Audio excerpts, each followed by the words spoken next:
So there we see an attempt to confuse people about the reality of magic, that there is good magic and bad magic. However, when they define the difference between good magic and bad magic, the line is not at all clear. And we find the same action can be described as good magic or bad magic. Let me also present to you some of the kinds of magic that are in the Harry Potter books, the kinds of magical spells, the kinds of magic that a person reads about reading a Harry Potter book, sometimes in great detail, sometimes being able to actually learn from the book how to cast a spell, or how to read tea leaves, or how to tell the future, recipes for spells and for potions. There is something called divination, which is seeing the future, or seeing into the future. And in the Harry Potter books, it is divided into 3 kinds. The first kind is a weaker kind that the beginning students learn, but it's not relied upon, and it's not very effective. The second kind is what's practiced when some of the characters start teaching classes, as they say, in the spring of 1996, and there's a timeline going on of when Harry Potter goes from grade to grade and advances from level to level as a magician. So he's taught the second level of telling the future and foreseeing events. And still it is not entirely reliable according to the teachings of the book. That which is really reliable is the third type, called seeing.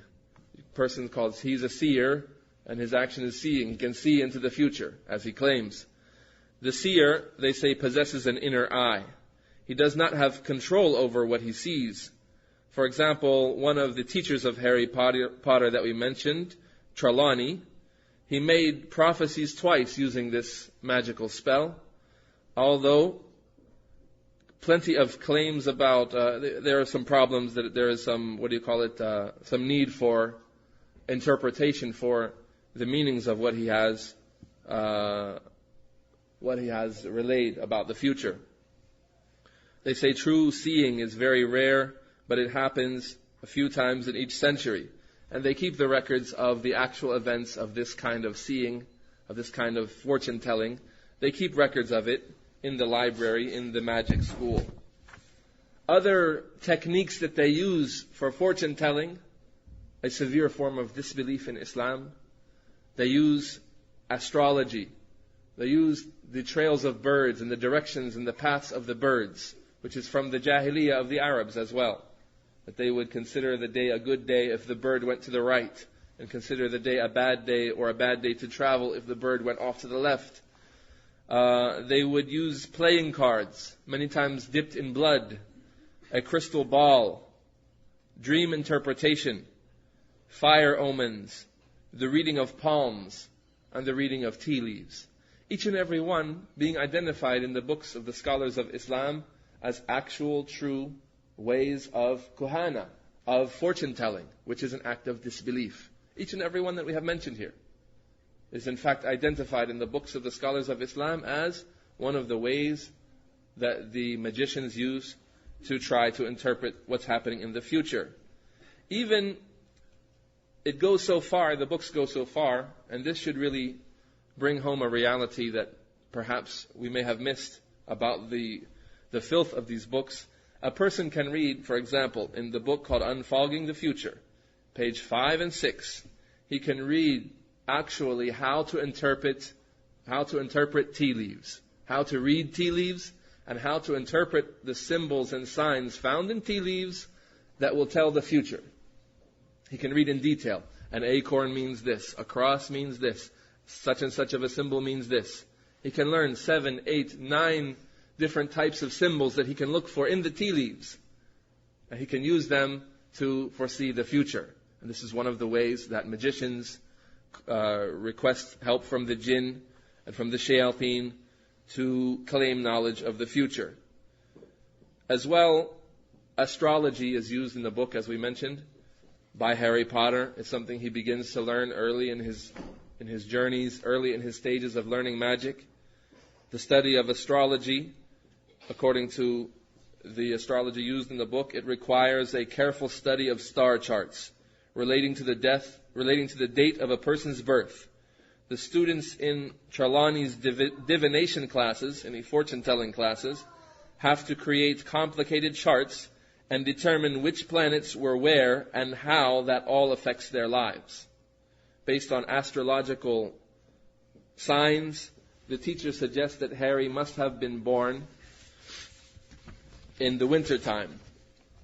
As we mentioned, or as we need to mention here, the Prophet ﷺ relayed to us from Allah Azza wa Jal a very important hadith about the stars and how the Muslim is to understand the stars above him. The Prophet ﷺ said that Allah Azza wa Jal said, this morning, some of my servants have woken up kafirs and believers. He went on to clarify, saying, the one who said, we have received the rain because of such and such formation of the stars, he has disbelieved in me and he has believed in the stars.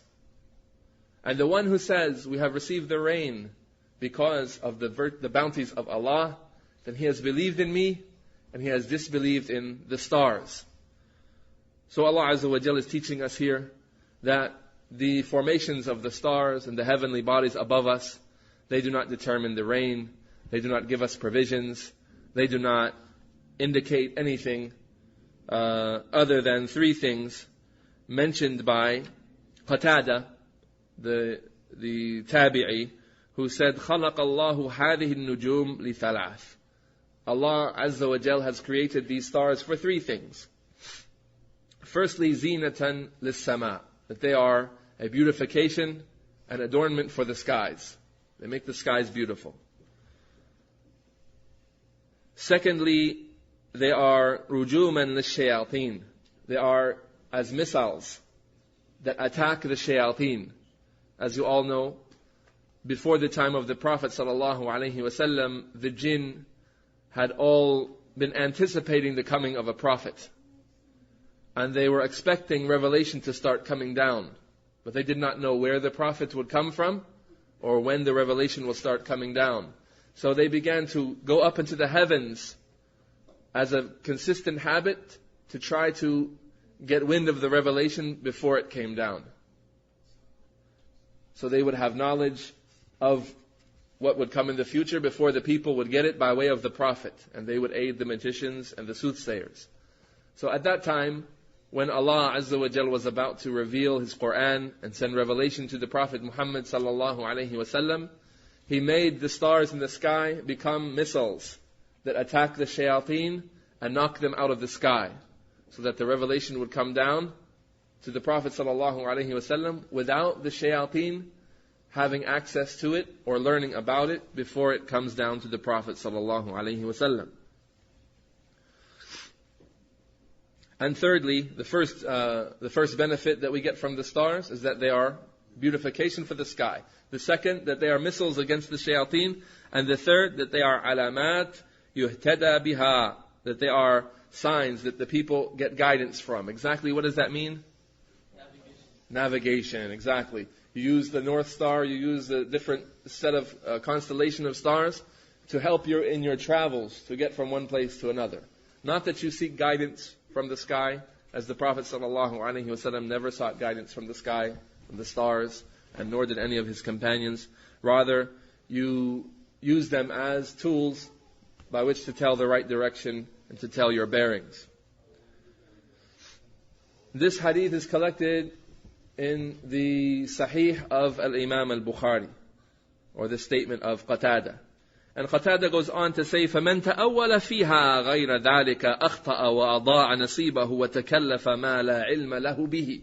And whoever has taken it upon himself to believe that the stars mean other than this, that they have additional information to give us, or that we can read from them certain things, then he has erred and lost his share, and he has taken upon himself that which he has no business taking upon himself. And as I mentioned, that hadith was collected in Sahih al-Bukhari.